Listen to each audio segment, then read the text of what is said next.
ओम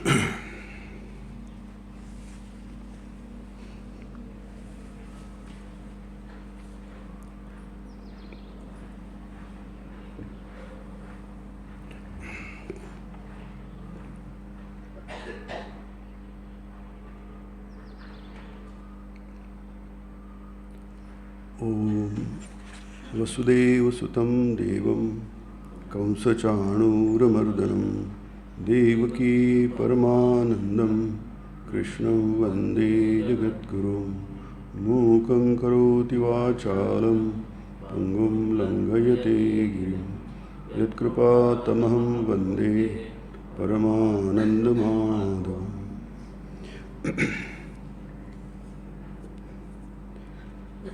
भगवद्गीता आणि स्वामी विवेकानंदांनी प्रतिपादिलेला कर्मयोग, या दोन ग्रंथांची आपण विवेचना करत आहोत. त्यातले काही विचार घेऊन, जसं आपण नेहमी म्हणतो की भगवद्गीता हा एक अद्वितीय ग्रंथ आहे, एक तात्विक चिंतनाचा, जगामध्ये जेवढं काही व्यक्त झालेलं आहे, अभिव्यक्त झालेलं आहे तात्विक चिंतन, त्यामध्ये भगवद्गीतेचं स्थान प्रमुख आहे, सर्वोपरी आहे. कारण भगवद्गीतेमध्ये मुख्यतः तत्त्वाचं चिंतन आहे. या संपूर्ण ब्रह्मांडाच्या मागे, चराचर ब्रह्मांडांच्या मागे काय तत्त्व आहे आणि ते तत्त्व ची अनुभव आपल्याला कसा मिळेल. म्हणून हा जो पहिला अध्याय आहे स्वामींचा कर्मयोगाचा, 8 अध्याय आहेत, त्यातला पहिला अध्याय कर्म आणि त्याचा चारित्र्यावर प्रभाव.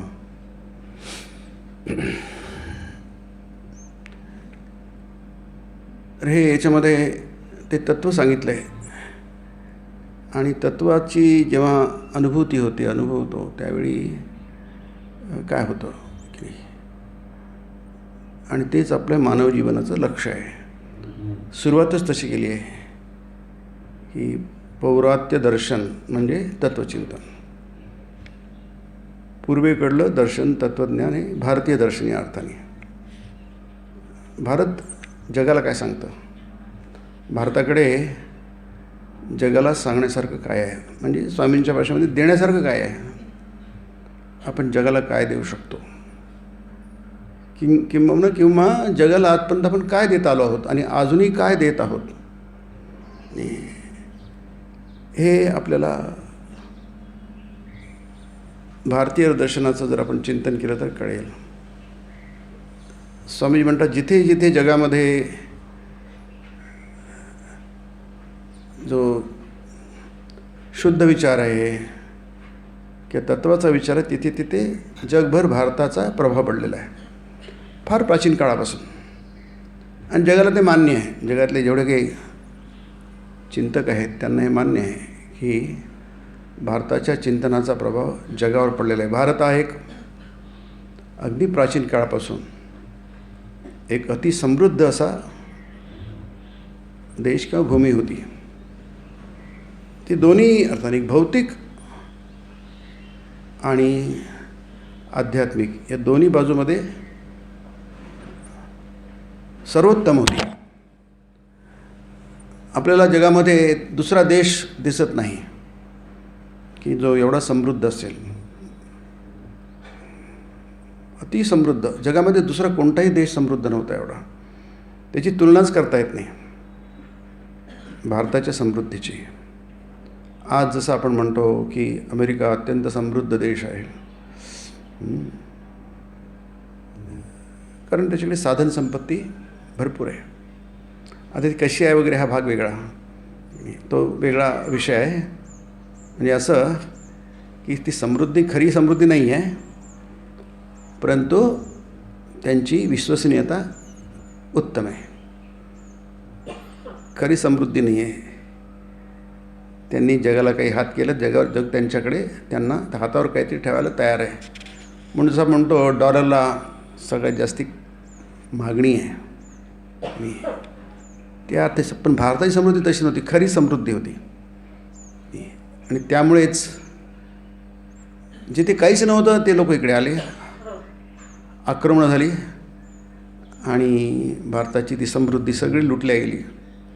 गेले 1500 वर्ष अगदी घासून पुसून साफ करून टाकलं भारताला. त्यानंतर मग युरोपियन लोक आले, पाश्चात्य लोक आले, ब्रिटिश, पोर्तुगाल वगैरे जे आले, सगळे फ्रेंच आले आणि त्यांनी उरलेले सगळंच काढून टाकलं, साफ करून टाकलं. अगदी काहीच राहिलं नाही भारताकडे. आणि जे काही भारताकडे जे आध्यात्मिक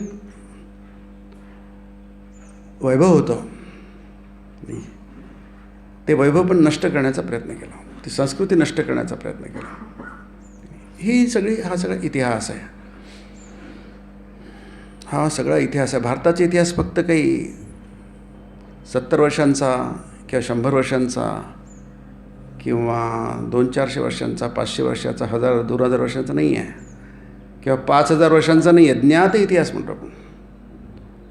ज्ञात इतिहास म्हणजे माहीत असलेला इतिहास हा सुद्धा महाभारत काळ 5000 वर्षांचा असं समजलं जातं. इसवी सनाच्या 3000 वर्ष तुम्ही पलीकडे जा. महाभारत युद्ध झालं 5000 वर्षांचा म्हणतो. त्याच्या कितीतरी आहे, म्हणजे जवळपास 14,000-15,000 वर्षांचा ज्ञात इतिहास आहे जो आपल्याला मांडता येतो असं आहे म्हणून. आणि तो इतिहास हा समृद्ध इतिहास आहे. एवढी समृद्धी विचारांची, चिंतनाची आणि भौतिक समृद्धी. हिंदी जरा सोने की चिडिया म्हणतो. म्हणजे भारताला जगाला देण्यासारखं आणि जगाला सतत देत आलेलं आहे, सगळ्याच प्रकारचं देत आलेलं आहे.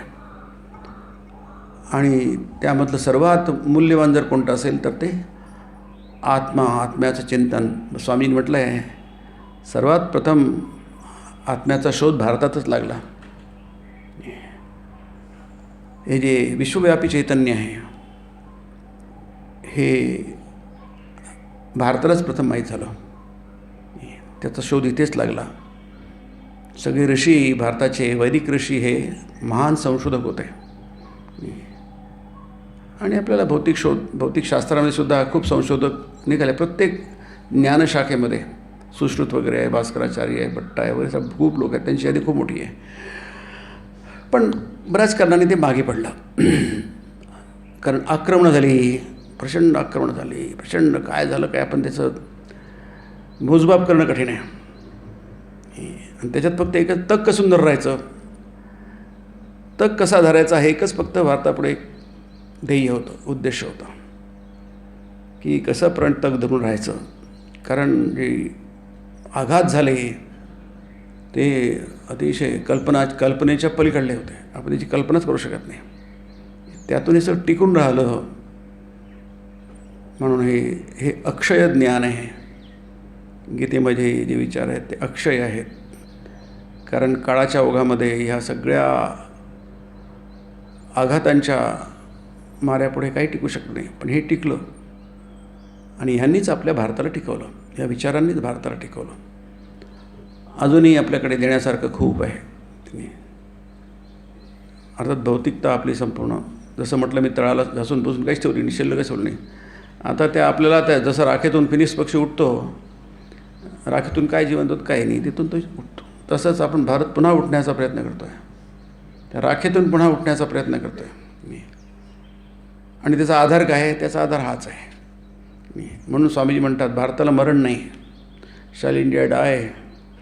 भारत काय मरण पावेल नाही. भारत मरण पावलं की जगातले सगळेच काही चांगुलपणा, आध्यात्मिकता सगळी लयाला जाईल आहे. त्यामुळे याचं महत्त्व, या तत्वांचं महत्त्व फार जास्ती आहे. हे प्रत्येक भारतीयाला,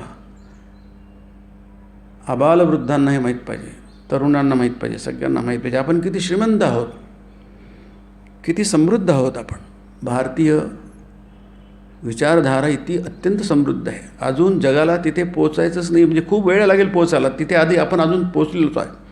फार प्राचीन काळी आपण पोचलेलो आहोत. स्वामी म्हणतात ते नुसतं अंदाज यायला सुद्धा जगाला बरेच वर्ष लागते, शेकडो वर्ष लागतील अजूनही. आपण कुठे पोचलो होतो.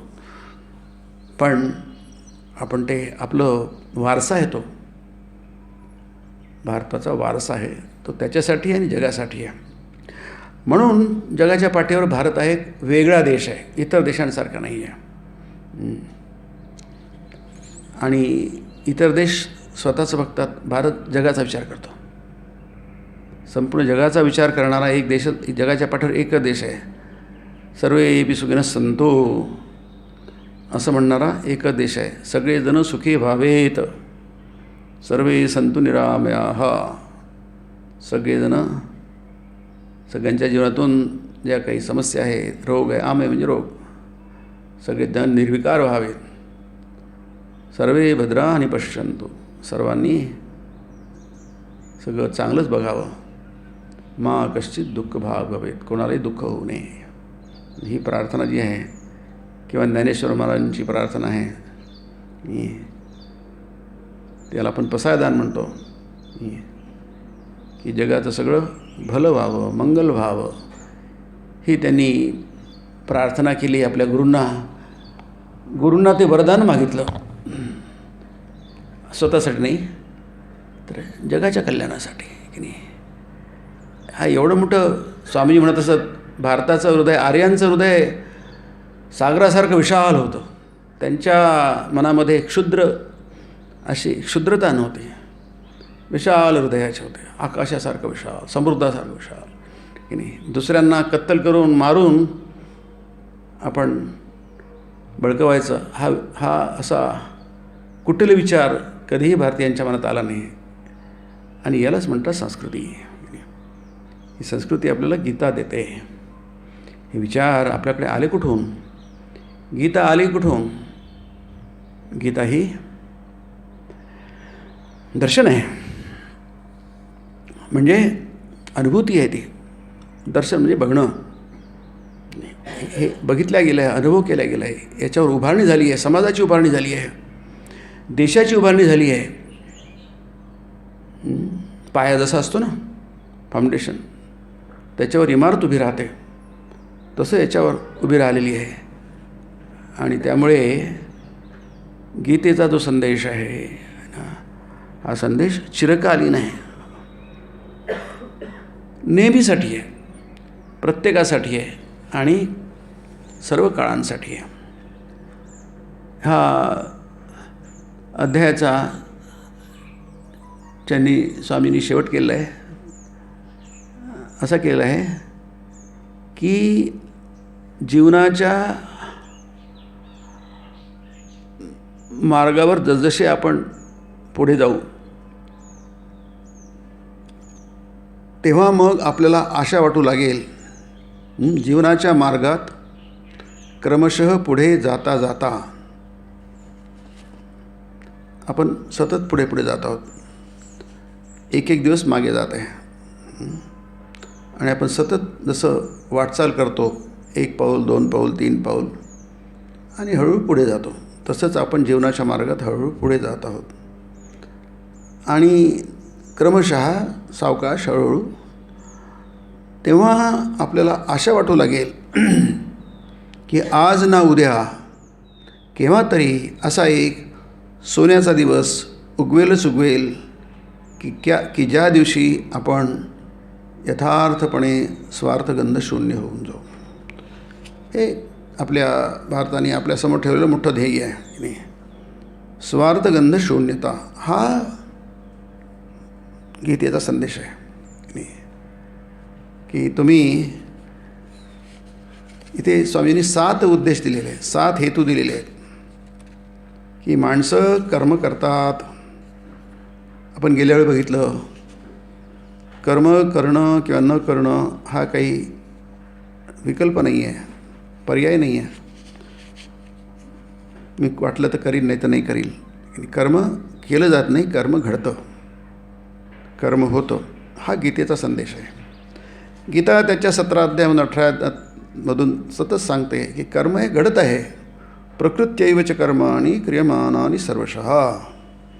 सर्वशः सर्व प्रकारैः, सगळ्या प्रकारांनी कर्म घडत आहे.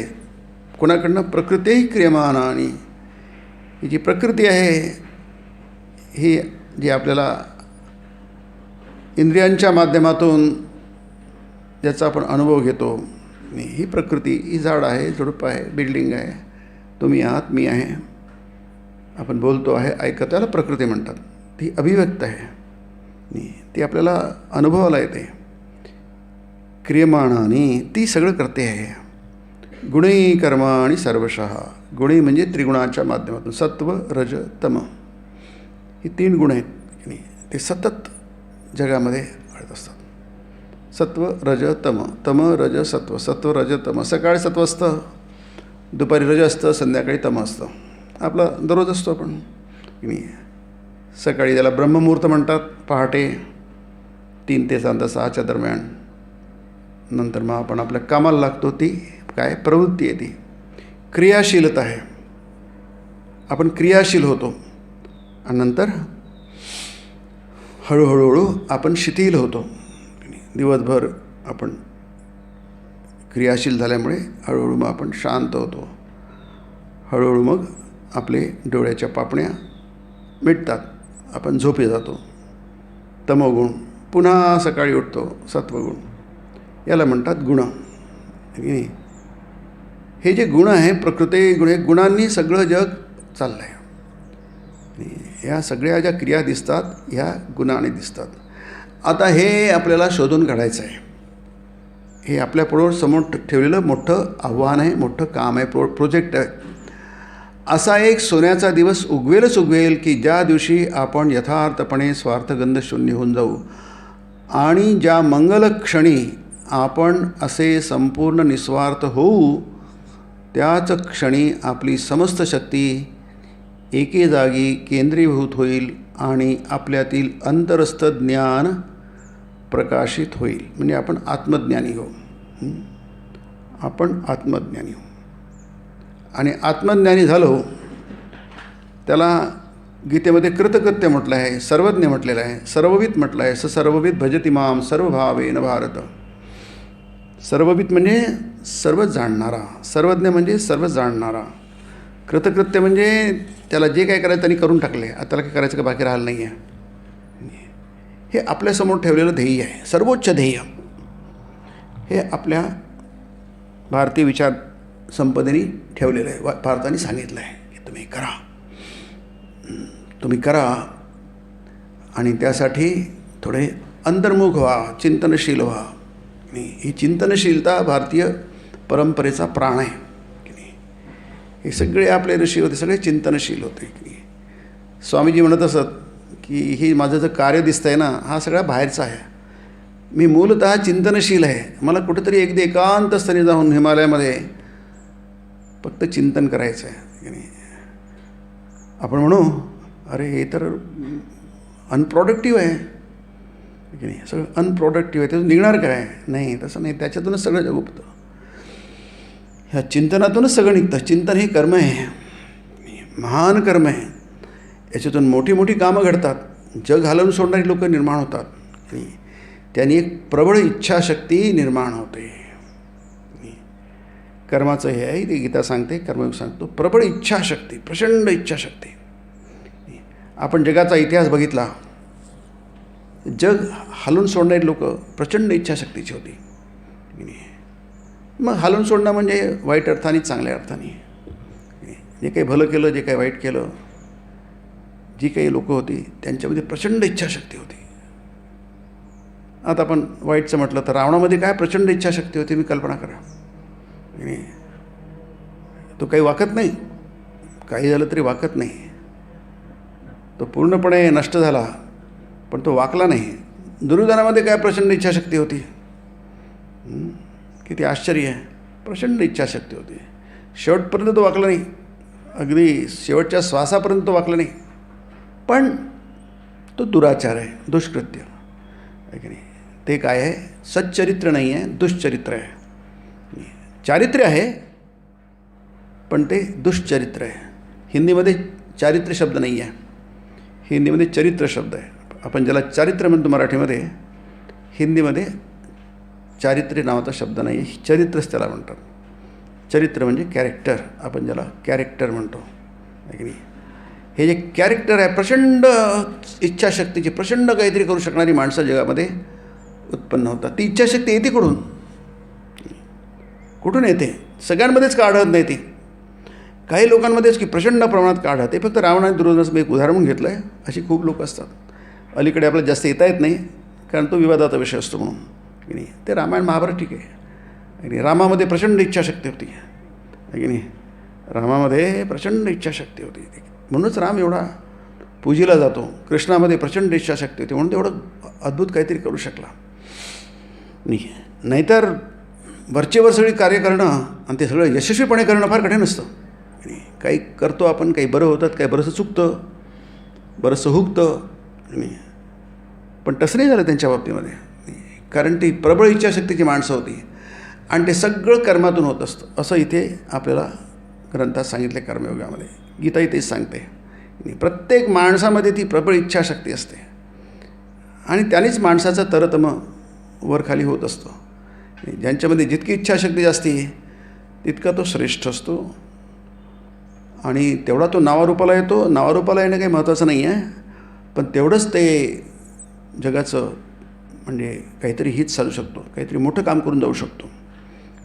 अशी प्रचंड इच्छाशक्तीची माणसं निर्माण झाली आहे जगामध्ये, अजूनही आहेत आणि पुढे पण होतील.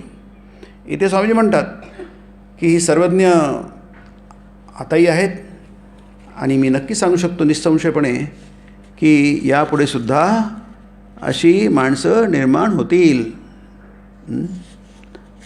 असं नाही की ते आले आणि आता संपलेत.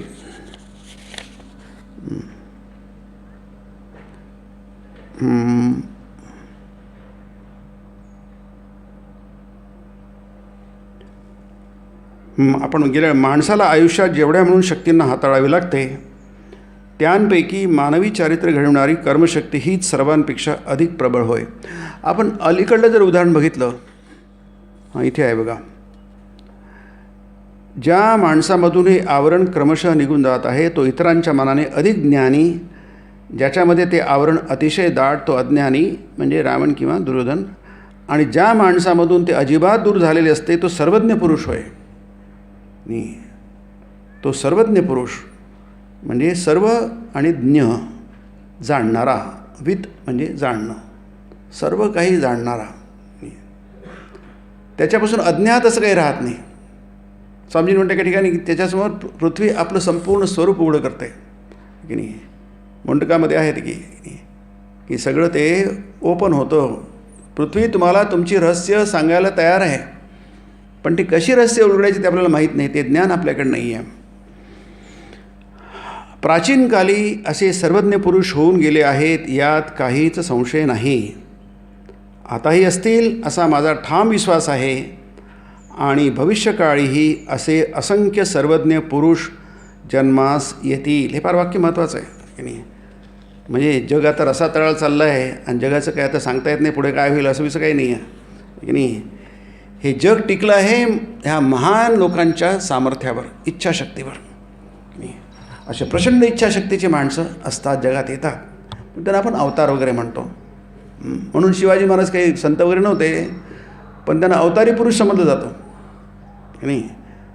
त्यांची जी रायगडाला ही जी आहे काय म्हणतात सिंहासनची जागा आहे, तिथे लोक ते नाणी ठोकतात नवस फेडायला म्हणून. म्हणजे त्यांना अवतारी पुरुष म्हणतात. याचं कारण काय, जी प्रचंड इच्छाशक्ती आहे ती त्यांनी प्रकट केली आपल्या जीवनातून आणि ती आपल्याला दिसते. चारित्र्य हे सगळ्या याची यशाची गुरुकिल्ली आहे. आपण जर त्याच्याकडे लक्ष दिलं तर मग इतर गोष्टींकडे आपल्याला लक्ष दिलं चालेल. म्हणून स्वामीजी चारित्र्य संपन्न व्हा. हे चारित्र्यच सगळ्या यशाचं गमक आहे. म्हणून कर्म आणि त्याचा चारित्र्यावर प्रभाव. कल्पना करा की अर्जुन हा आहे, रथावर बसला आहे, उत्साह आहे, त्याला युद्ध करायचं आहे, सगळ्या शत्रूंना मारायचं आहे, त्याला जिंकायचं आहे आणि शत्रूंवर मात करून आपलं गमावलेलं सगळं पुन्हा परत घ्यायचं आहे. अशा आवेशाने तो रणांगणावर आला. पण झालं भलतंच, नेमकं उलटं झालं आणि ते कसं झालं काही समजत नाही. अचानक त्यालाच गीतेमध्ये मोह म्हटलेलं आहे. अचानक काय ते झालं. आता कल्पना करा तिथे कृष्ण नसता, त्याच्या रथावर सारथी म्हणून कृष्ण नसता. आता सारथी हा एक अत्यंत सामान्य असं पद आहे. ते आपण ज्याला ड्रायव्हर, मोठ्या माणसांकडे ड्रायव्हर असतात, शोफर असतात. तो ड्रायव्हर असतो, त्याचं काम काय, गाडी काढणं, दार उघडणं, मालकाला बसवून गाडी नेणं. मग दुसरं काही नाही, त्याचा रोल काही नाही, दुसरी भूमिका त्याला काही नसते. तेवढंच फक्त असते, फक्त चालवणं.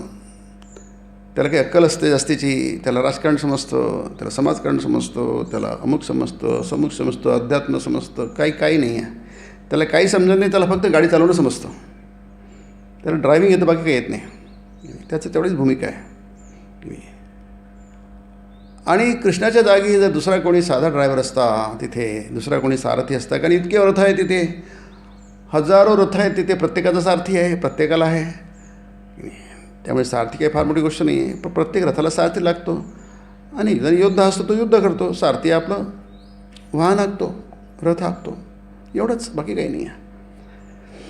आता अर्जुनासारख्या मुख्य योद्ध्याला जेव्हा असा मोह होतो आणि तो म्हणतो न योत्से, मी लढणार नाही, न योत्से इति गोविंदम उक्त्वा तूष्णीम बभूव, हे कृष्णा मी लढणार नाही असं म्हणतो आणि चुप राहतो. आता काही बोलणं त्याचं बंद होतं, काहीच बोलत नाही तो. तमवाच ऋषिकेश वगैरे आहे त्याच्यानंतर मग त्याला ऋषिकेश म्हणजे कृष्ण उपदेश देतो, असा याचा ग्रंथाचा प्रारंभ आहे.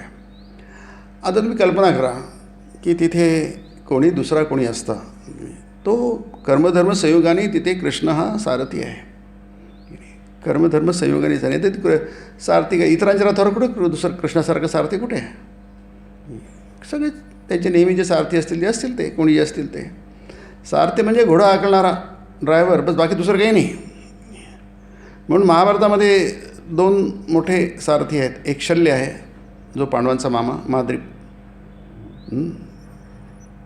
हे, नकुल सहदेव हे भाचे त्या शल्याचे, माद्री आणि माद्रीपुत्र हे दोघंजणं. तर हे काय मामा आहे, कोण, शल्य. हा शल्यसुद्धा एक नावाजलेला सारथी आहे महाभारत युद्धामध्ये. तो राजा आहे. कृष्णसुद्धा फार मोठं त्याचं स्थान आहे, सामाजिक स्थान खूप मोठं आहे.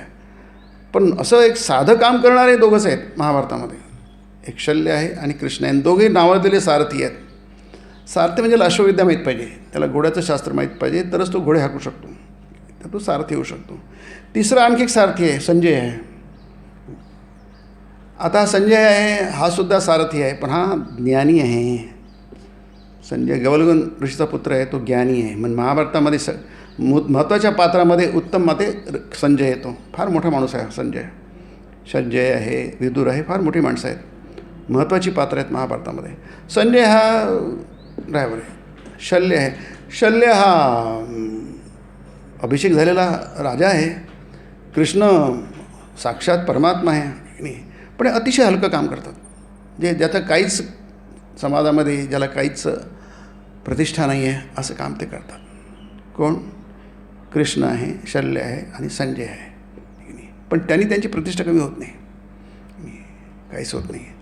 उलट त्यामुळे त्यांची प्रतिष्ठा वाढलेली आहे. संजयाची प्रतिष्ठा वाढलेली आहे, शल्याची. शल्य तर वेगळंच प्रकरण आहे. शल्याने काय फक्त घोडेच हाकले नाही, त्याने दुसरं बरंच काही केलं. आणि तो नाही तर सारथी नव्हताच. तो म्हणाला की तू, त्याला राग आला खूप. जेव्हा दुर्योधनाने म्हटलं की तू कर्णाचा सारथी हो, त्याला प्रचंड राग आला. तो म्हणतो, तू काय, तुला काय डोकं तुझं आहे काय? मी राजा आहे आणि तुम्हाला हे सारथीचं काम करायला सांगतोस. मी जातो आता, मला इथे लढायचंच नाही, इथे मी चूक केली इथे येऊन. दुर्योधन त्याला शांत करतो आणि त्याला त्याच्याकडून कबूल करून घेतो ते काम, शल्याचं म्हणजे सारथी करायचं काम. कृष्णाने जर त्याला तिथे थांबवलं नसतं आणि त्याला सांगितलं नसतं, त्याची कान उघडणी नसते केली, तुला क्लीब म्हटलं नसतं, नामर्द म्हटलं नसतं, दुर्बल म्हणलं, क्षुद्रम हृदय दौर्बल्यम त्यक्त्वा उत्तिष्ठ परंतप, हे सोडून दे, तू महामूर्ख आहेस, त्याची इतकी कानउघडणी, कडक शब्दामध्ये कानउघडणी केली. इतकी कडक शब्दामध्ये कानउघडणी कोणी सारथी करू शकतो? शक्यच नाही आहे, कल्पना केली जाऊ शकत नाही. पण ती कृष्णाने केली की नाही, कारण ते मित्रत्वाचं सख्यत्वाचं नातं होतं. आणि चुपचाप त्यांनी सगळं असे म्हणजे थापडाच मारल्या अर्जुनाला, प्रचंड त्याची अगदी कडक शब्दामध्ये कानउघडणी केली. कुतस्त्वा कश्मलविदम विषमे समुपस्थितम क्षुद्रम हृदय दौर्बल्यम त्यक्त्वा उत्तिष्ठ परंतप. फार कडक शब्दाची आहे ते. स्वामीजी तिथपर्यंत म्हणतात की 2 श्लोक जर गीतेचे तुम्ही वाचले तर तुम्हाला पूर्ण गीता वाचल्यासारखं तुम्हाला, म्हणजे गीतेचं महत्त्व काय आहे की नाही. तुम्हाला कोणती गोष्ट मोह तुम्हाला केव्हा येऊन घेरेल की सांगता येत नाही.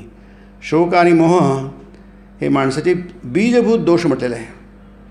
हे बीजभूत दोष आहे, त्याने माणसं चुकावर चुका करतात.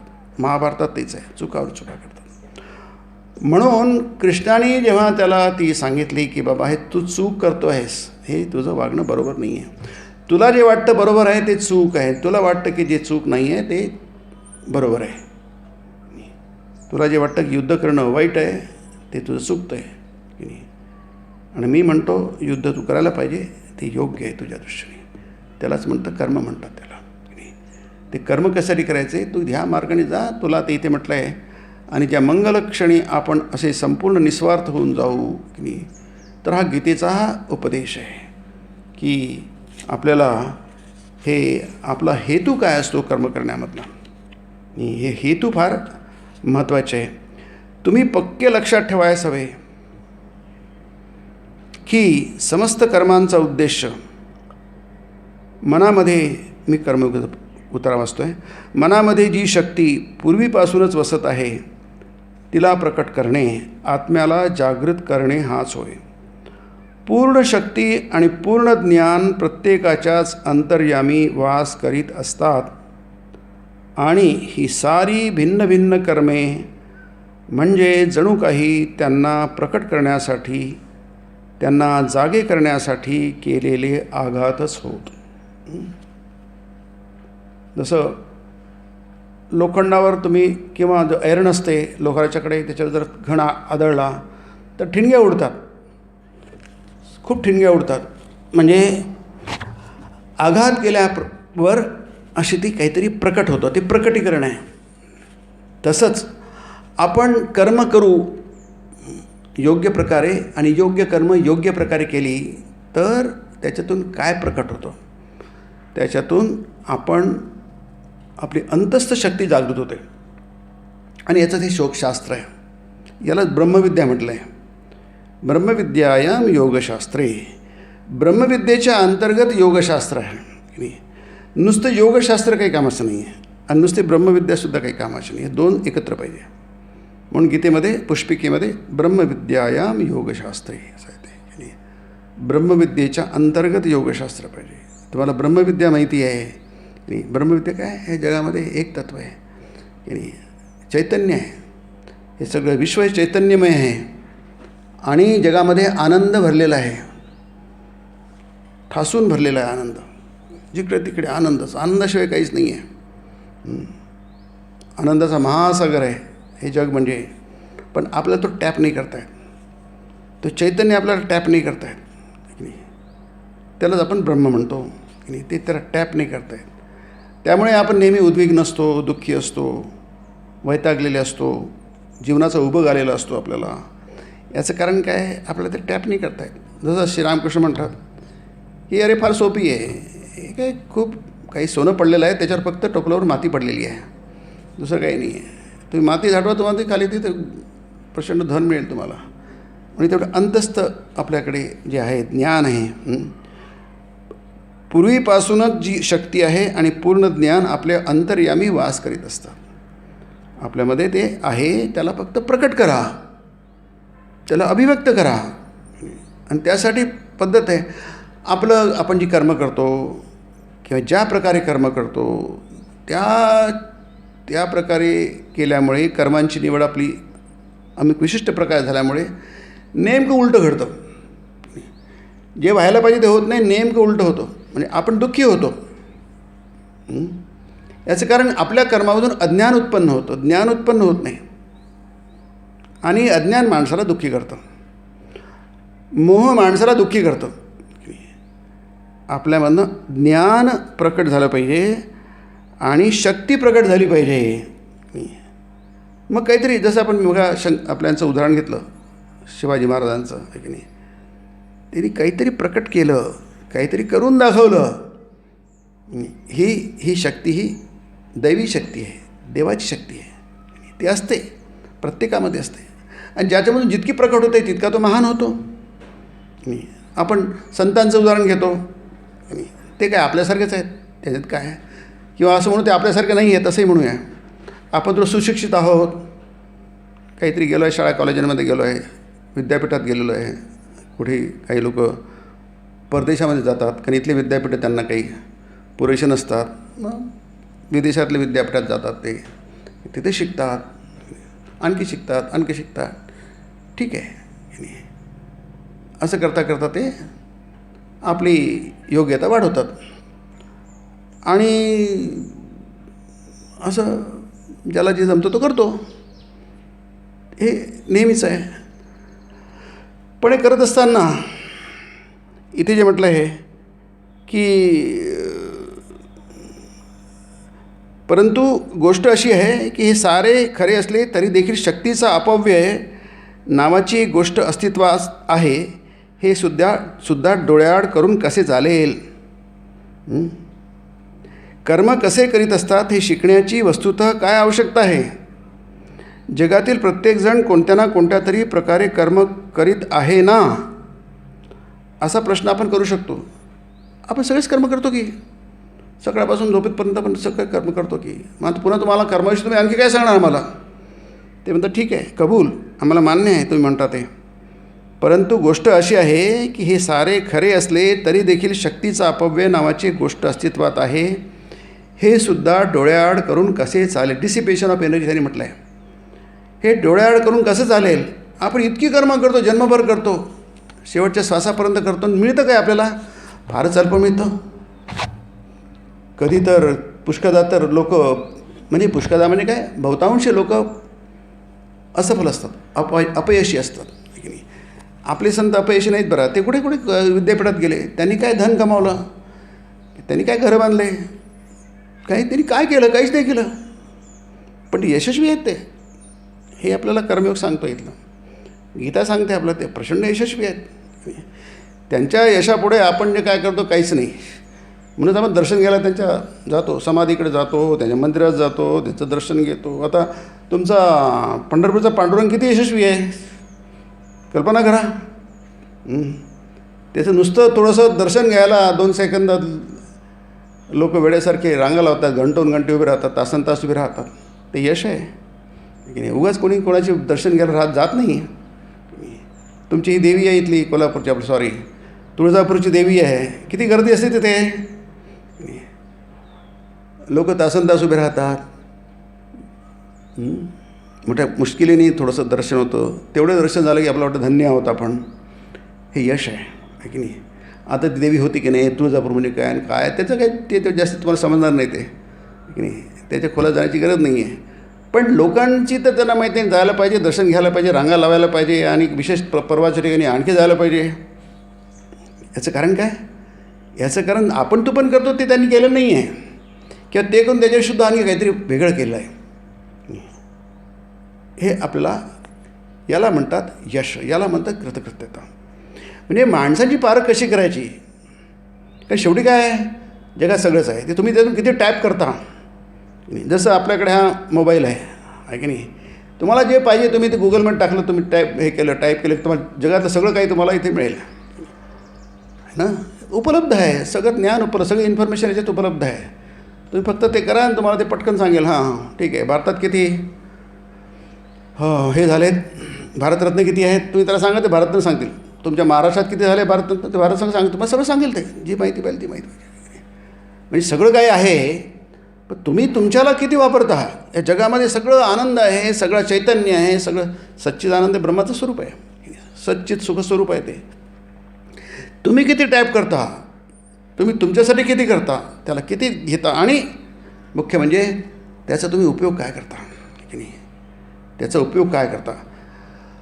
रावणाने सगळं जगात जग केलं, म्हणजे एक रावणाचं उदाहरण आहे रामायणामधलं, अद्भुत आहे. तसं दुर्योधनाने त्यात तोच प्रयत्न केला. दुर्योधनाने त्याने सगळं आपल्याकडे पाहिजे, त्याला म्हणतात, इथे म्हटलं आहे स्वामीजींनी, हा केंद्र आहे, मनुष्य हा केंद्र आहे, आणि केंद्रामध्ये सगळं काही तो गोळा करतो, सगळे करतो. पण कशासाठी करतो तो, त्याचा मागचा उद्देश काय आहे, हेतू काय आहे, त्यावर त्याच माणसाचं चारित्र्य ठरत असतं.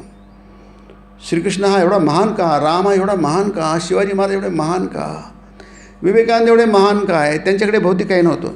स्वामींचं शिक्षण पण जास्त आलं नव्हतं. ते लॉ शिकायला गेले, पण त्यांना सोडून द्यावं लागलं. घरची परिस्थिती फार खराब झाली, घरी अन्न नाही आहे, सगळे भुकेले आहेत, आई बहिणी वडील गेले अचानक.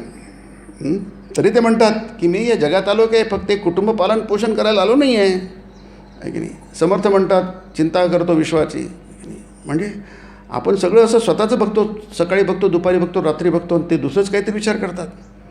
याचं कारण काय, कारण आपण ज्याप्रमाणे विचार करतो त्याप्रमाणे ते विचार करत नाही, आणि म्हणून ते महान आहे, आणि म्हणून ते यशस्वी आहेत, आणि त्यांनी ते करून दाखवलेलं आहे की नाही. आणि म्हणून सर्वसामान्य माणसाच्या दृष्टीने आपण कदाचित तेवढे होऊ शकणार नाही.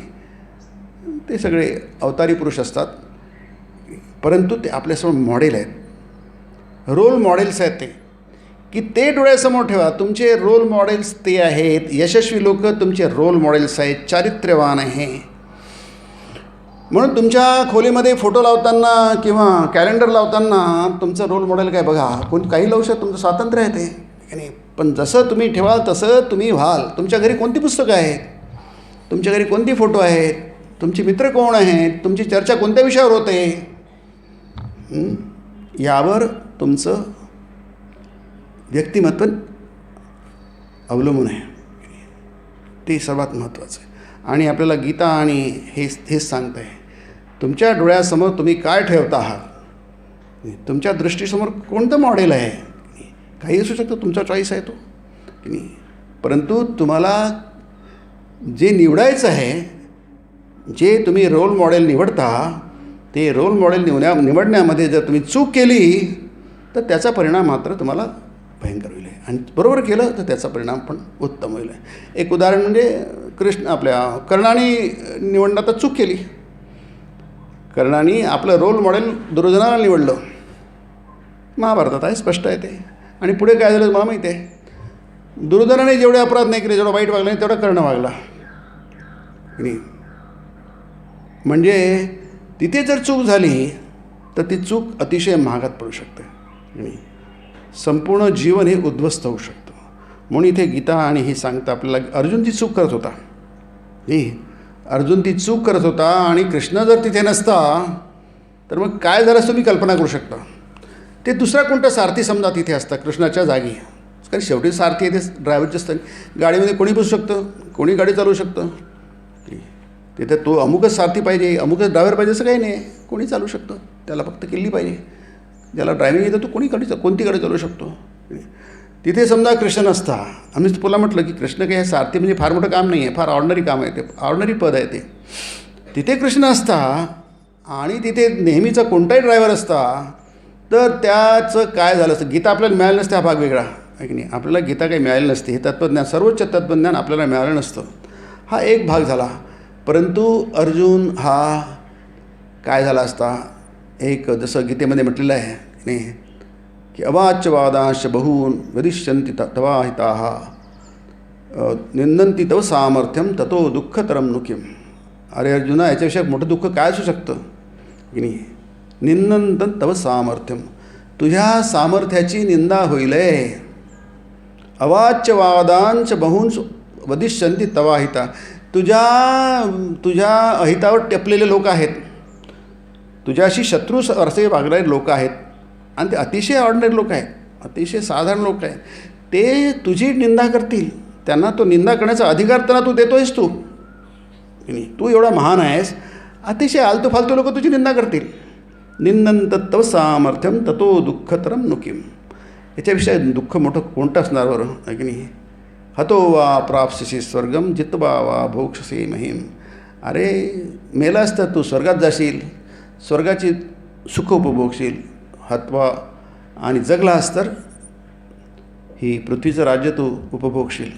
म्हणजे तुम्ही कर्म करून तुमच्या कर्माच्या मागचा हेतू काय आहे हे तुम्ही बघा, आणि तो हेतू फार महत्त्वाचा आहे. माणूस नाना हेतूंनी प्रेरित होऊन कार्यास प्रवृत्त होत असतो. कोणत्या तरी एखाद्या हेतूखेरीज कार्य मुळी होणेच संभवनीय नाही. कार्याच्या मागे हेतू नसेल तर ते कार्य होणारच नाही. कार्याच्या मागे हेतू आहेच, पण पुष्कळदा कार्याचा हेतू अतिशय वाईट असतो. म्हणून तुम्ही तुमचे हेतू तपासून बघा. म्हणजे you have to start begin with the beginning, Swami म्हटलं आहे इथे. हे आपण आता हे म्हणतो, परंतु यासाठी आपल्याला पायापासूनच सुरुवात करावी लागेल. प्रत्येक कर्म, छोटं मोठं कर्म ते तुम्ही तपासून बघा, त्याच्या मागचा हेतू काय आहे, आणि ते तुम्हाला आत्मज्ञानाकडे घेऊन जाईल. तुमच्या हृदयात जो प्रकाश आहे तो प्रकट होईल आहे. असतो मा सद्गमय तमसो मा ज्योतिर्गमय. तुम्ही अंधाराकडून उजेडाकडे झाला नाही तर उजेडाकडून अंधाराकडे तुमचा प्रवास सुरू होईल आहे, उलटा प्रवास सुरू होईल आहे. त्यामुळे तुमचे जे हेतू आहेत ते तुम्ही तपासून बघा. आता स्वामींनी इथे 7 हेतू दिलेले आहेत. ते 7 का 10 असू शकतात, 20 असू शकतात, किती असू शकतात. एक मोजके 7 दिलेले आहे रिप्रेझेंटेटिव्ह की नाही. पण एक लक्षात ठेवा, कोणत्या तरी एखाद्या हेतूखेरीज कार्य मुळी होणे संभवनीय नाही. If there is cause there must be effect. कारणाशिवाय कार्य होत नसतं की नाही. If there is a effect there must be some cause. काहीतरी घडत असेल त्याच्या मागे काहीतरी हेतू असेल. हा हेतू फार मुख्य असतो आणि त्यानेच माणसामध्ये फरक पडतो आहे की नाही. महाभारतामध्ये इतके पात्र आहेत, खूप पात्र आहे. मुख्य पात्र 17-18 पात्र आहेत, मुख्य पात्र आहेत. बाकीचे गौण पात्र खूप आहेत.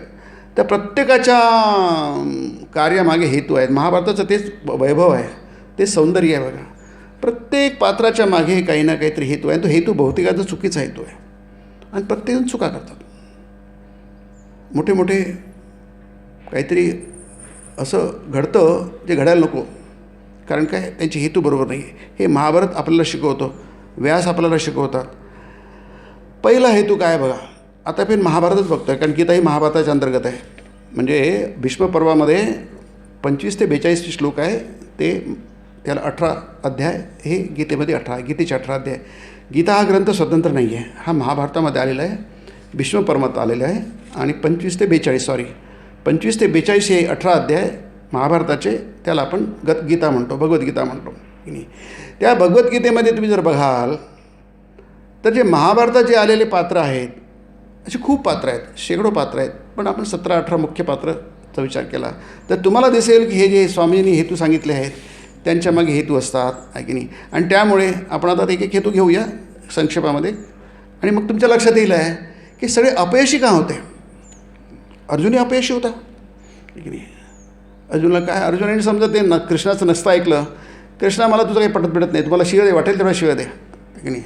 पण मला वाटतं की हे युद्ध करणं बरोबर नाही. आपल्या नातेवाईकांना मारणं, त्यांच्या रक्ताने माखलेले उपभोग भोगणं, हे मला काही बरोबरत नाही आहे की नाही. हा प्रश्न दुर्योधनाला पडला नाही, कारण सुरुवात दुर्योधनाच्या भाषणापासून आहे. पहिल्या अध्यायामध्ये आचार्यमुपसंगम्य राजा वचन बब्रवीत असं म्हटलं आहे. राजा दुर्योधन, तो राजा नव्हता पण राजासारखाच होता. संजय म्हणतो की हा आपल्या आचार्य म्हणजे द्रोणांच्या समीप गेला आणि त्यांना असं बोलला, अत्र शूरा महेश्वासा भीमा अर्जुन समायुधी, अशी सुरुवात आहे. हे आचार्य इथे या पांडव पक्षामध्ये भीम आणि अर्जुनासारखे महारथी आहे, महेश्वासा, विशाल असे धनुष्यधारी असे महारथी आहे. पण तो म्हणतो हे सगळे फालतू लोक आहे. आमच्याकडे सगळे अनुभवी लोक आहेत, मोठे मोठे लोक आहेत. त्याच्यासमोर पांडवांचं सैन्य इतकं कमी आहे, 7च आहे, आमच्या 11 आहे. हे सगळं दुर्योधनाचं भाषण आहे. फुल कॉन्फिडन्स आहे त्याच्यामध्ये, त्याला काही मोहबिव काही होत नाही आहे. त्याला कोणी कृष्णाची गरज नाही आहे. दुर्योधनाला कृष्णाची वगैरे काही गरज नाही. पहिले श्लोक दुर्योधनाचीच आहे, 7-8 श्लोक दुर्योधनाचीच आहे. सगळं वर्णन करतो आणि शेवटी सांगतो अयनेषु सर्वेषु यथा भाग मम स्थिता विश्वभेवाभिरक्षन्तु भवन्तु सर्व एव हि. काय म्हणजे त्याला विद्वान माणूस आहे तो, त्याचं जो क्षेत्र आहे त्यात विद्वान आहे तो, की तुम्ही आपापल्या जागी मोर्चावर राहा, सांभाळा आणि सगळ्यांनी एकच करा की भीष्माचं रक्षण करायचं आहे. भवन्तु सर्व एव हि. काय त्याचं स्ट्रॅटेजी आहे बघा. विद्वान आहे तो. त्याला काय करायचं त्याला पक्कं माहिती आहे. दुर्योधनाला काय करायचे पक्कं माहिती आहे. तो गोंधळलेला नाही आहे. अर्जुन मात्र गोंधळलेला आहे, युधिष्ठिर गोंधळलेला आहे, भीष्म गोंधळलेले आहे, सगळे गोंधळलेले आहेत. दुर्योधन गोंधळलेला नाही आहे, धृतराष्ट्र गोंधळलेला नाही आहे. पक्कं नाही त्याला मला काय करायचं आहे, मला काय प्राप्त करून घ्यायचं आहे. नो कन्फ्युजन, काही कन्फ्युजन नाही आहे अर्जुनामध्ये. धर्मसम्मूढ चेता हे आपला समजतो. तो सात्विक आहे. सात्विक माणसाला सम्मूढ होतो, तो मूढता येते, मूर्खपणा येतो, मोहित होतो तो आणि मग चुकीचं करून बसतो. आणि त्याचे परिणाम, कारण तो कमांडर आहे, त्यांच्यात अधिकार आहे, पद आहे, ते जे चुका करतात त्याचा चुकीचा परिणाम सगळ्या मोठ्या समूहाला भोगावा लागतो. ज्यांच्याकडे काही अधिकार नाही आहे, पद नाही आहे, प्रतिष्ठा नाही, काहीच नाही, त्यांनी चुका केल्या तर काय होईल आहे. 2-4 लोकांना त्रास होईल आहे, एका कुटुंबाला त्रास होईल आहे. पण ज्याच्याकडे खूप मोठे अधिकार आहेत, खूप मोठ्या समूहाची, देशाची जबाबदारी आहे किंवा विश्वाची जबाबदारी आहे, त्यांनी चूक केली तर ती चूक म्हणजे सगळ्या जगाला भोगावी लागते, सगळ्या देशाला भोगावी लागते, राष्ट्राला भोगावी लागते की नाही. त्यामुळे त्यांच्या व्यक्तित्वामध्ये कुठेही खोट नको. आणि हेच कृष्ण त्याची काळजी घेतो. अर्जुनाने चूक केली तर ती फार मोठी होईल आहे. त्याचा परिणाम अर्जुन तिथून निघून गेला असता. त्यांनी म्हटलं असतं नाही तू काही सांग, मला पटत नाही तुझं म्हणणं. का कृष्णाने काय केलं असतं, मला नाही लढायचं आहे, मला इथं निघून जायचं आहे, मला हे पटत नाही आहे. तो म्हणतो ना, मी भिक्षा मागून खाईल. जंगलामध्ये जगायला पोटाला अन्न लागतं, अन्न मागेल, मी भिक्षा मागेल, भिक्षांदेही म्हणेल आणि मी जगेल. जगायचंच आहे ना, लोकांना मारून कशाला जगायचं. म्हणजे तो प्रचंड अहिंसावादी आहे. अर्जुन अहिंसावादी आहे की मला अहिंसा नाही करायची, हिंसा नाही करायची. पण ते चूक आहे, ते चूक आहे, चूक आहे. आणि हे त्यासाठी तत्त्वज्ञान सांगावं लागलं कृष्णाला. पण हेतू फार महत्त्वाचे आहेत. तुम्ही बिना हेतूचं, जेव्हा अर्जुन म्हणतो मला लढायचं नाही आहे, त्याच्यामागे हेतू आहे. आणि तो हेतू काय आहे याला कृष्णाने बरोबर पकडलं आणि त्याला सांगितलं की तुझं सगळं चुकतं आहे, चुकतं आहे, चुकतं आहे, चुकतं आहे. आता कुणाला कीर्तीच्या आकांक्षेने पछाडले असतं, आपण पुढच्या वेळी बघू. फक्त इथे आपण त्याचा उल्लेख करू. आणि हे सगळं हेतू आपल्या प्रत्येकाच्या जीवनात कमी अधिक प्रमाणामध्ये आपल्याला दिसत असतात. महाभारतात तुम्हाला हे सगळे पात्र दिसतील. कुणाला कीर्तीच्या आकांक्षेने पछाडले असते, तिच्या प्राप्तीसाठी ते कार्य करीत असतात. उदाहरण कर्णाचं आहे की नाही. तो अपयशी का झाला, त्याचं ते कारण आहे. कुणाला धनलिप्सेने झपाटलेले असते, ते धनार्जनासाठी कार्य करीत असतात. कुणाच्या हृदयात सत्तेचा अभिलाष स्पंदत असतो. हे सगळे उदाहरणं महाभारतात हे लक्षात घ्या. ते सत्तेच्या लाभासाठी कार्य करीत असतात. मग धृतराष्ट्र असो किंवा दुर्योधन असो की नाही. कुणाला स्वर्गारोहणाच्या वासनेची बाधा झालेली असते, ते स्वर्गाला जाण्यासाठी कार्य करीत असतात. युधिष्ठिर, पुढच्या वेळी बघू आपण. युधिष्ठिरला त्यांनी तो अश्वमेध यज्ञ केला होता ना, याच्यात आहे तर उदाहरण आहे ते की तो मुंगूस म्हणतो की युधिष्ठिर आणि राष्ट्रीय यज्ञ आधी झाला ना, अश्वमेध यज्ञ युद्धानंतर झाला. तो मुंगूस म्हणतो की हा यज्ञच नव्हे. काय गंमत आहे बघा. आणि ही गोष्ट महाभारतात आहे. महाभारतातल्या गोष्टी स्वामीजींनी खूप सांगितलेल्या आहेत, त्या फार महत्त्वाच्या आहेत. तो म्हणतो हा यज्ञच नव्हे, याच्या करण्याची मागची जी हेतू आहे हा चुकीचा हेतू आहे.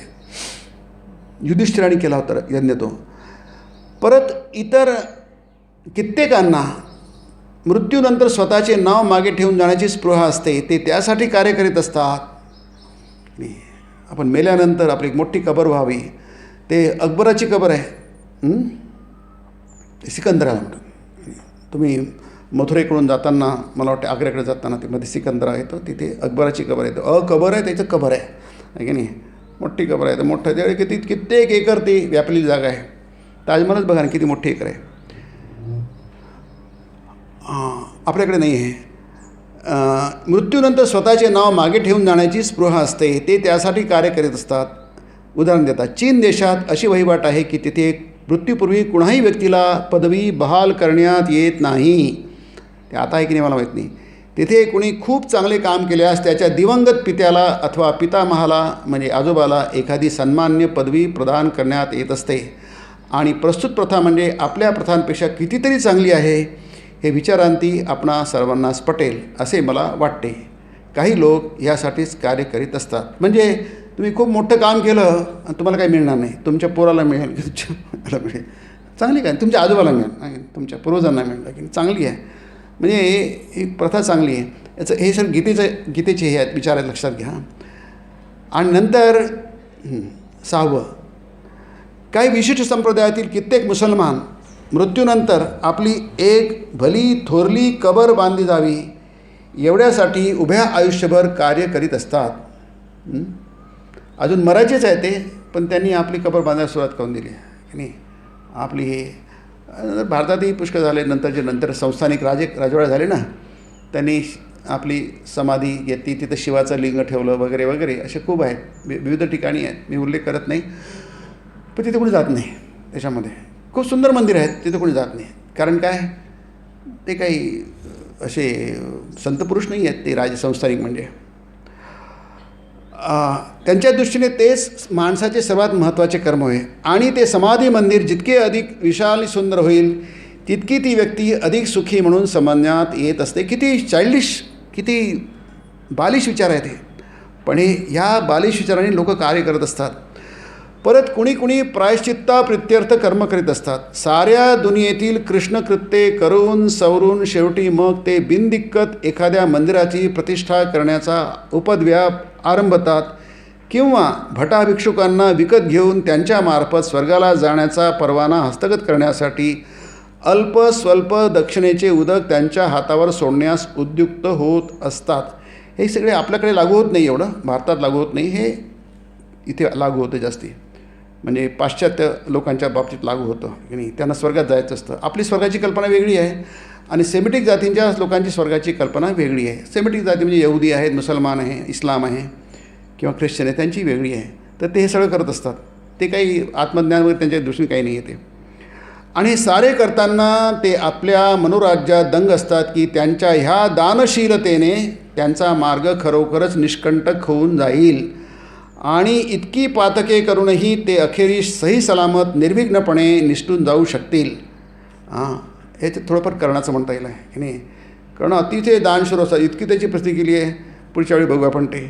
पण त्याच्यामागचा हेतू काय होता की नाही, महाभारत म्हणतात हेतू काय होता, हा हेतू महत्त्वाचा आहे की नाही. कीर्तीची आकांक्षा, इथे म्हटलं त्यापूर्वी, कोणाला कीर्तीच्या आकांक्षेने पछाडले असते की नाही, ती सगळी दूषित करून टाकते.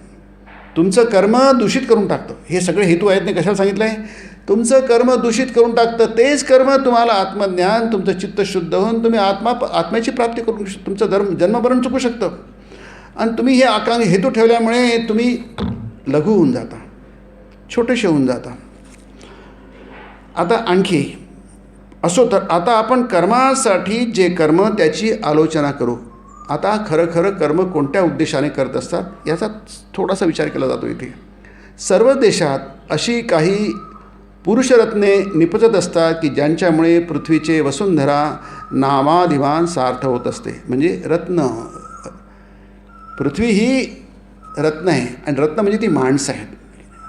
अतिशय मूल्यवान माणसं या पृथ्वीने निर्माण केली आहेत, अनादी काळापासून निर्माण केली आहे. आणि ते पृथ्वीचं वैभव आहे की नाही ना. पृथ्वीचं वैभव म्हणजे रत्न म्हणजे वसुंधरा.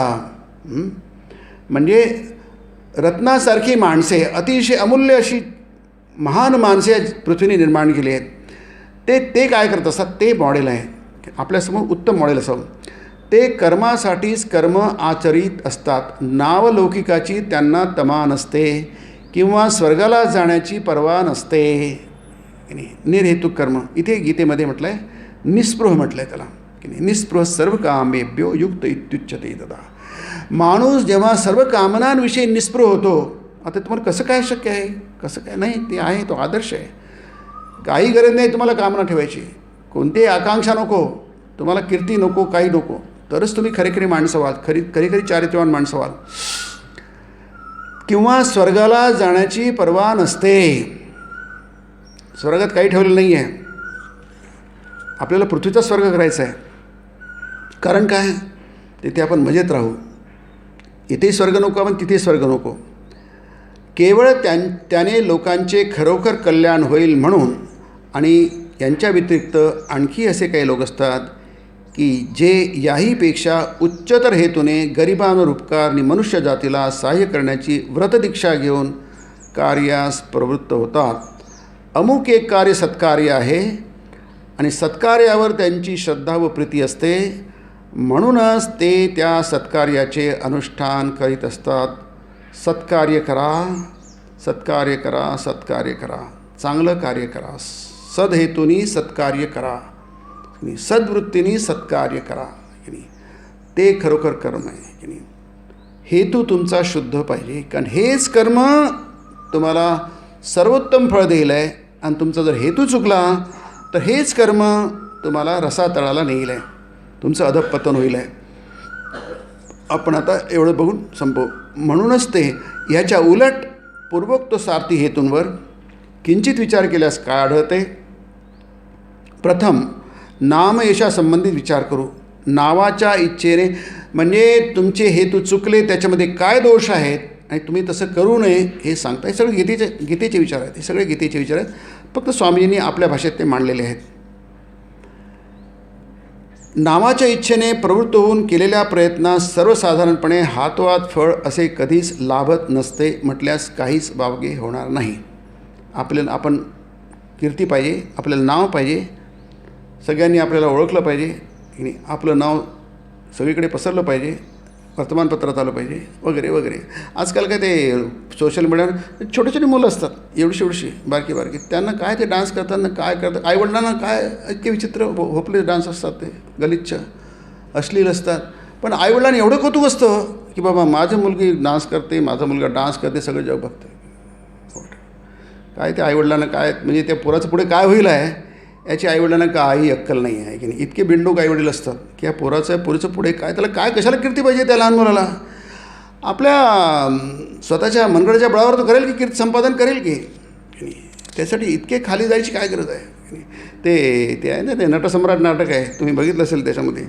आणि त्याच्यामध्ये ते तो आजोबा जे आहे त्याच्या नातोला ते काहीतरी लावणींचं संग ते काय करत असतं ते, आणि त्याच्या आईला आवडत नाही, तिच्या आईला आवडत नाही, पण त्या आजोबात काय चूक आहे, ते तर कला आहे. पुढे काय होईल त्या मुलीचं त्या आजोबाला कळत नाही, त्याच्या आईला कळत आहे की नाही. ते आमच्यापर्यंत येऊन पोचण्याआधीच बहुधा वृद्धापकाळ आमच्यावर झडप घालीत असतो. जीवनाला उतरती कळा लागून साराच कारभार आटोपण्याच्या पंथास लागलेला असतो. आता हे सोडून देऊ आपण. परंतु कोणताही स्वार्थी हेतू मनात न बाळगता कोणी कार्य केल्यास त्याचे काय होईल, त्याला काही लाभू शकेल. तू म्हणाल की आम्ही स्वार्थी हेतून काम नाही केलं, मग आम्हाला काय मिळणार. कर्मण्येव अधिकार असते, तुझा कर्मावर अधिकार आहे. मा फलेषु कदाचन. कोणताही हेतू मनात ठेवून काम करू नकोस. अर्जुनाला उपदेश दिला आहे, कोणताही हेतू ठेवू नकोस की नाही. कर्म कर, हेतू ठेवू नकोस, पण कर्म अवश्य कर. मा कर्मफल हेतू मा ते संगोस्त करून. असं म्हणू नको मला मग कर्म कशाला करायचं, मला काही मिळणारच नसेल, मला कीर्ती मिळणार नसेल, मला धन मिळणार नसेल, मला सत्ता मिळणार नसेल, मला पद मिळणार नसेल, मला काहीच मिळणार नसेल, त्याची आकांक्षा मला ठेवायची नसेल, मी कर्म करायचंच कशाला मग. मा ते संगो वस्तू कर्मणी असं म्हणू नकोस आहे की नाही. तुला जे फळ मिळेल ना, महाफळ मिळेल, फार मोठं फळ मिळेल. आणि हेतू ठेवणे तर फार अल्प फळ मिळेल, ते अतिशय अल्प फळ मिळेल. हा फरक सामान्य माणसाच्या डोक्यात शिरत. त्यासाठी गीता लागते आपल्याला, त्यासाठी कर्म येऊ लागतो. नाही तर माणसाच्या डोक्यात काही शिरत नाही. माणूस फक्त सरळ बघतो, जसं ते म्हणतात ना, स्वामी म्हणतात ना, जसे पशु असतात, ते पशु फक्त काही फूट बघू शकतात, दूरचं बघू शकत नाही की नाही. तसं आपण पशुसारखे आहोत, आपल्याला दूरचं काही दिसत नाही, फक्त जवळचा लाभ दिसतो. स्वामी म्हणतात होय, त्यालाच तर सर्वांपेक्षा अधिक लाभ होत असतो. निस्वार्थताच अधिक लाभदायक असते. फक्त लोकांना ती आचरणात आणण्यासाठी आवश्यक असलेला धीर धरबत नाही. Unselfishness is paying but the people have no patience to practise it. निस्वार्थता ही तुम्हाला खूप खूप काही देईल आहे, अचाट फळं देईल आहे, पण ती प्रॅक्टिस करण्यासाठी माणसामध्ये पेशन्स नाही आहे, धीर धरवत नाही आहे की नाही. कृष्ण हा अचाट माणूस होता, फार तो निस्वार्थ होता, अतिशय निस्वार्थ. त्यांनी स्वतःसाठी काहीही केलं नाही. रामाने स्वतःसाठी काही केलं नाही. विवेकानंदांनी स्वतःसाठी काही केलं नाही. जे स्वतःसाठी जगत नाही तेच खऱ्या अर्थाने जगतात. आणि जे स्वतःसाठी जगतात स्वामींना ते मेल्यासारखेच होत. ते जगतात कशाला म्हणायचं ना. दे alone who leave for others, the rest are more dead than alive. त्यांना जिवंत राहणं असं म्हणण्यापेक्षा ते मेलेच आहेत असं समजा. खऱ्या अर्थाने कोण जगतात? दे alone who leave for others. की नाही, स्वतःसाठी जगण्याची तुम्हाला गरजच नाही आहे. त्यासाठी तुम्हाला उत्पन्नच केलेलं नाही जगाने. या सृष्टीने, या प्रकृतीने तुम्हाला त्यासाठी उत्पन्नच केलेलं नाही आहे. तुम्हाला उत्पन्न केलं आहे देवाची सेवा करण्यासाठी. मना चंदनाची परित्वा जदावे. तुम्ही चंदनासारखं चंदन दुसऱ्यासाठी दिसतं आहे. सदा सर्वदा योग तुझा घडावा, तुझे कारणी देह माझा पडावा. हे जे आपलं जीवन आहे, आयुष्य आहे, देवाच्या सेवेत घडायला तुझे कारणी देह माझा पडावा. अशी लोक धन्य होतात, महान होतात. शिवाजी महाराजांवर कोणता उद्देशच नव्हता. स्वतःसाठी त्यांनी काहीच केलं नाही आहे. उदाहरण म्हणून बघतोय आपण फक्त. आपलं काही उदाहरणं असली पटकन समजतं. शिवाजी महाराजांनी स्वतःसाठी काहीच केलं नाही आहे. ते छत्रपती स्वतःसाठी झालेच नाही आहे. राज्याभिषेक स्वतः केलंच नाही आहे. ते रयतेचे राजा होते म्हणून रयतेचे पण लोकांना काही प्रॉब्लेमच नव्हता, काही आपत्तीच नव्हती. त्यांना माहिती आहे राजा बसला आहे म्हणजे आमचा राजा आहे, आम्ही बसलो आहे सिंहासनावर. आम्ही प्रत्येकजण सिंहासनावर बसू शकत नाही. आमच्यातर्फे छत्रपती बसले आहेत, शिवाजी महाराज बसले. आणि शिवाजी महाराजांना माहीत होतं की माझं काहीच नाही आहे, हे सगळं माझ्या आईचं कर्तृत्व आहे की नाही. त्याला म्हणतात स्वार्थगंध शून्यता. अशी माणसं मोठी होतात.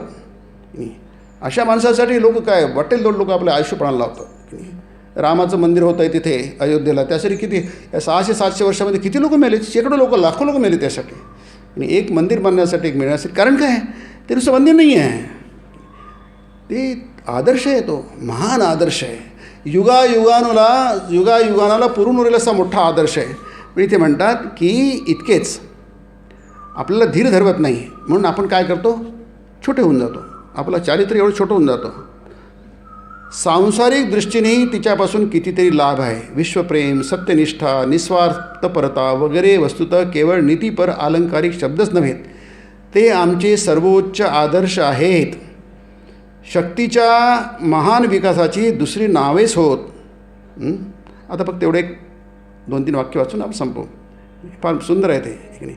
कुणी म्हणजे आपल्यापैकी कुणीही एखादा जर 5 दिवस नव्हे 5 क्षणच समग्र स्वार्थी हेतूंना तिलांजली देऊन कोणताच भावी उद्देश दृष्टीसमोर न राखता, स्वर्गलाभाची आकांक्षा हृदयात न पोचता वा कोणत्याही शिक्षेच्या भयाने भयभीत न होता, सारांश असल्या कोणत्याच गोष्टीची कास न धरता कार्य करू शकेल, तर त्याचे ठाई एक लोकोत्तर शक्तिशाली नीतिमान पुरुष बनण्याचे सामर्थ्य वसत आहे, असे निर्विवादपणे म्हणता येईल.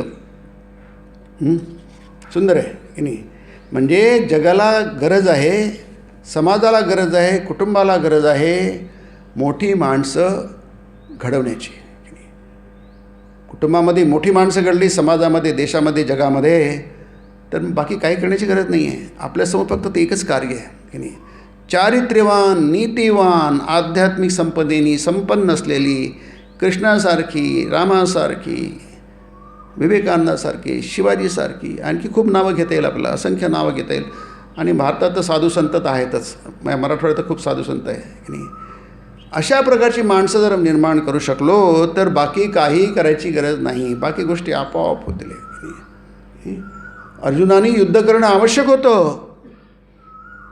तो स्वतःसाठी लढायचा. तो म्हणतो मी लढणार नाही, म्हणजे आता स्वार्थी हेतू आहे. मी लढेल किंवा लढणार नाही हा त्याचा स्वार्थी हेतू आहे. आणि ते चूक आहे. ते चारित्र्यहीनतेचं लक्षण आहे. म्हणजे अर्जुन एवढा चारित्र्यवान, त्याला महात्मा म्हटलं आहे, गीतेमध्ये त्याला महात्मा म्हटलेलं आहे की नाही. इतका चारित्र्यवान पुरुष आहे, पण गोंधळामुळे तो त्या अधपतित अवस्थेला पोचतो आहे. नात्मानम अवसादयेत गीता म्हणते. स्वतःचं अधपतन करू घेऊ नका. स्वतःच्या हाताने स्वतःचं अधपतन करू घेऊ नका. खाली जाऊ नका, वर जा. उद्धरेद आत्मनात्मानम. स्वतःचा उद्धार करा.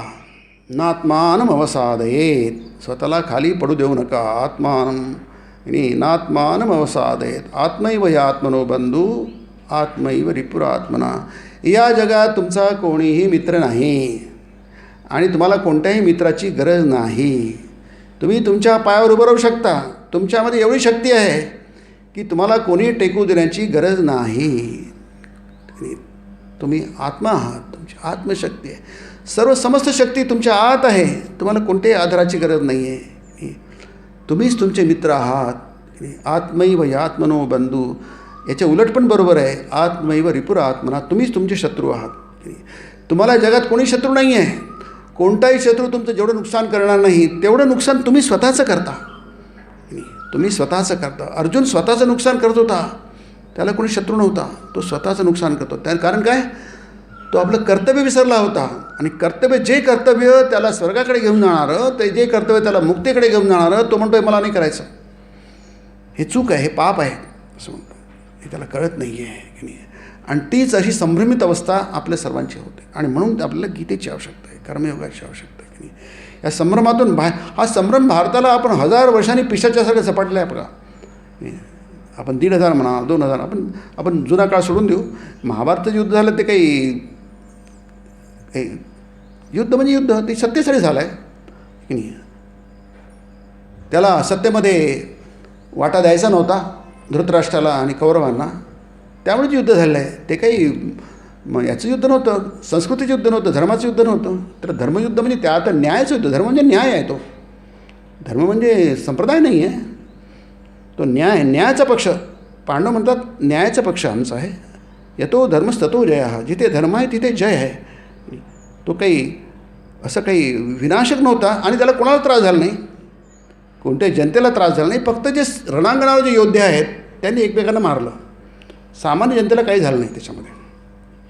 म्हणून अर्जुन म्हणतो की नाही मला हे लढायचं नाही आहे. नाही लढला तर काय होईल, जे प्रकृतीचं काम आहे, जे प्रकृतीने तुम्हाला तुम्ही एखाद्या रंगमंचावर तुम्ही नाटक करतात, तुम्ही भूमिका घेतली आहे आणि मला म्हणतं की नाही मला रावणासारखं नाही व्हायचं आहे. मी अरे पण तू रावणाची भूमिका आहे तुझी. रावणासारखं तुला अभिनय करावा लागेल. राम असेल तो रावणासारखा अभिनय करावा लागेल. कारण काय, ही तू एक भूमिका निभावतो आहेस. त्यामुळे गीता हे परिपूर्ण ग्रंथ आहे, परिपूर्ण तत्त्वज्ञान आहे. दोन्ही बाजू, तात्विक बाजू आणि दुसरी म्हणजे व्यावहारिक बाजू, या दोन्ही गोष्टीचा इतका सुंदर उहापोह गीतेमध्ये आहे. आणि स्वामी विवेकानंदांनी कर्मयोगामध्ये या ग्रंथामध्ये इतक्या सुंदरतेने मांडलं आहे. कारण शेवटी काय, हा संस्कृतमधला तात्विक ग्रंथ आहे, उपनिषदाचा ग्रंथ आहे हा. आणि त्यामुळे उपनिषद तत्व तुम्हाला समजल्याशिवाय तुम्हाला कर्मयोग समजणं म्हणजे गीता समजणं कठीण आहे. कारण ती परंपरेने समजून घ्यावं लागते. गीता उपनिषद परंपरेने समजून घ्यावं लागतात. इमं परंपरा प्राप्तम इमं राजर्षयोदू 4था अध्याय. तुम्हाला परंपरेने समजून घ्यावं लागतात, नाही तर तुम्ही चुका करा गीता समजून घेताना. पुष्कळ महान विद्वानांनी गीता समजून घेताना चुका केल्या आहेत, कारण त्यांना परंपरा नाही आहे. मूर्खवद एव उपेक्षणीया शंकराचार्य म्हणतात. ज्यांना परंपरा नाही आहे, शास्त्रार्थ करण्याची परंपरा नाही आहे, त्यांचं म्हणणं असेल त्याची मूर्खासारखी उपेक्षा करा. त्यांना मूर्ख बोलता सोडून द्या असं म्हणतात गीता. शंकराचार्य म्हणतात 13व्या अध्यायामध्ये आहे ते. म्हणून ही जी परंपरा आहे, ही परंपरा तुम्हाला मुक्तीची आहे. तुम्हाला मुक्तीपर्यंत घेऊन जाते, बंधनं तोडते तुमची, बंधनाचा निराश होतो आणि आपल्याला ती मुक्तीकडे घेऊन जाते. तर या गीतेचा हा काय आहे, मुख्य उद्देश आहे. गीता आपल्याला एक परिपूर्ण मानव बनवते की नाही. आपण मनुष्य म्हणण्याच्या लायकीचे होतो आणि मग आपण खरे खरे मनुष्य राहत नाही, तर आपण देवता होतो. स्वामी म्हणतात तुम्ही पृथ्वीवरचे देवता आहात. तुम्हाला मनुष्य म्हणणं म्हणजे तुमच्यावर मिथ्या कलंक आरोप आहे. तुम्ही मनुष्य नाहीत, पृथ्वीवरचे देवता. त्या प्रत्येकजण या पृथ्वीवरचा देवता आहे की नाही. तो बाहेरून मनुष्य दिसतो आहे, तो मनुष्य नाही, खरा म्हणजे देवता आहे. फक्त ते झाकलेलं आहे, त्याचं दिव्य स्वरूप झाकलेलं आहे की नाही. गीता हे सांगते सगळं झाकलेलं आहे, ते प्रकट करा की नाही. हाच हा गीतेचा संदेश आहे. आपण पुढचा भाग पुढच्या महिन्याची म्हणजे जुलै महिन्याच्या शेवटच्या रविवारी आपण बघू. 26 आहे का, 26 तारखेला शेवटचा रविवार तो जुलैचा. आपण त्या दिवशी आजच्याचप्रमाणे सायंकाळी 5 वाजता पुन्हा एकत्रित होऊया. ओम ब्रह्मार्पणं ब्रह्महवीरे ब्रह्माग्नो ब्रह्मणाहुतं ब्रह्मैव तेन गन्तव्यं ब्रह्मकर्म समाधिना. हरि ओम तत्सत्. श्रीरामकृष्णार्पणमस्तु.